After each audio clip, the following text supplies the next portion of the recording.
work hard, increase production, prevent accidents, and be happy.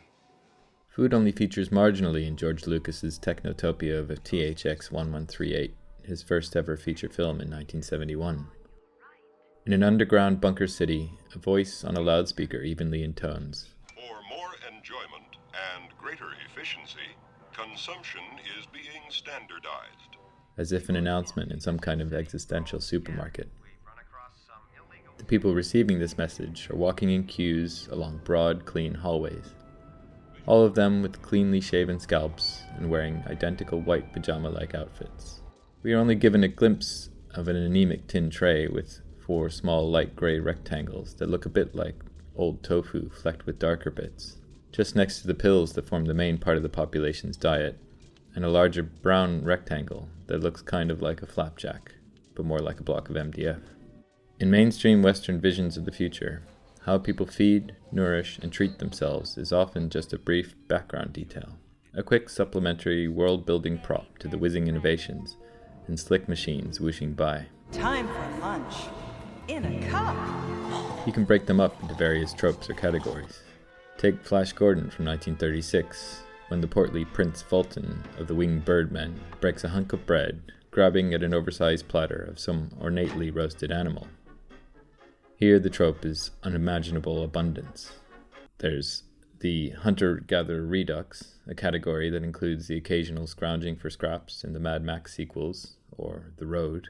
There's Eden denied, like the abandoned crops of Silent Running, or its flip side, Eden achieved, which encompasses the unexpected bounty found in films like Fury Road or Interstellar.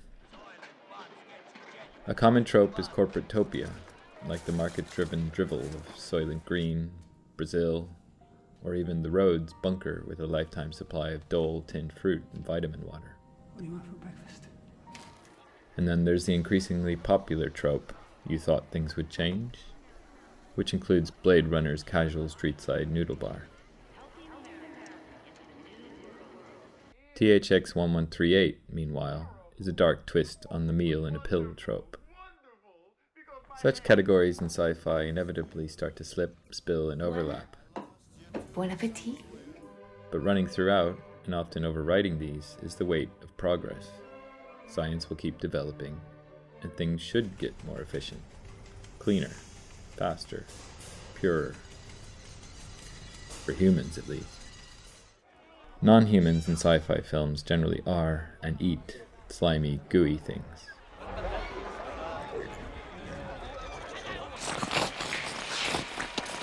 Foods in sci-fi films often revolve around this axis of disgust and desire, which in itself is standard for most food films, but with an additional y-axis of a wider push towards an ideal state of efficient, immaculate harmony. A state that might not be achieved in the film or available to all, but is still a central drive. Would you like some hot sauce on your beans? These consumptions and commentaries on what and how we will eat shape a hygienic imaginary, implanting an idea of what our bright, clean future should have in store for us. Computer, 1 slice of New York cheesecake. Eating our way to perfection. This is an old Earth delicacy. In the case of THX 1138, the food pill has none of the quasi-magic that defined early outings of the trope in early sci-fi literature or TV shows like Lost in Space or The Jetsons, where pills are nourishing, delicious, and filling. Or even later, rarer continuations, like the pill transformed to a full roast chicken in The Fifth Element. In Lucas's future, the ideal state of eating is abundant, but something determinately joyless. Well, if you didn't want them, why'd you take them? THX 1138 perhaps feels even more familiar now than when it came out, echoing the anodyne architecture, corporate jingoism, and the desire for cleanliness that increasingly defined contemporary urban lives. Lucas witnessed a nascent culture in parts of the US where knockoffs of modernist, sleek, empty glass houses proliferated into spaces of indistinguishable, brightly lit hospital waiting rooms and corporate lobbies. Dreams of better living fueled by high-strength disinfectant and dehydrated space ice cream. This is an edible film made from a starch product. and can be eaten as is. He simply took it to the next logical step, envisioning a controlled future of rationed, highly processed foods celebrated for their drab reliability, reviled but inescapable. Visions that aren't too far off today's Huel powders, swallowed in the name of efficiency. In the end, the character THX-1138, having shunned his cubed food and his pills, is permitted to escape to an uncertain, decimated surface world. The underground society continues as it was before. If its denizens are remade into MDF blondies, is never clarified, but heavily implied. Director Richard Fleischer's Soylent Green, a few years later in 1973, would spell it out more explicitly.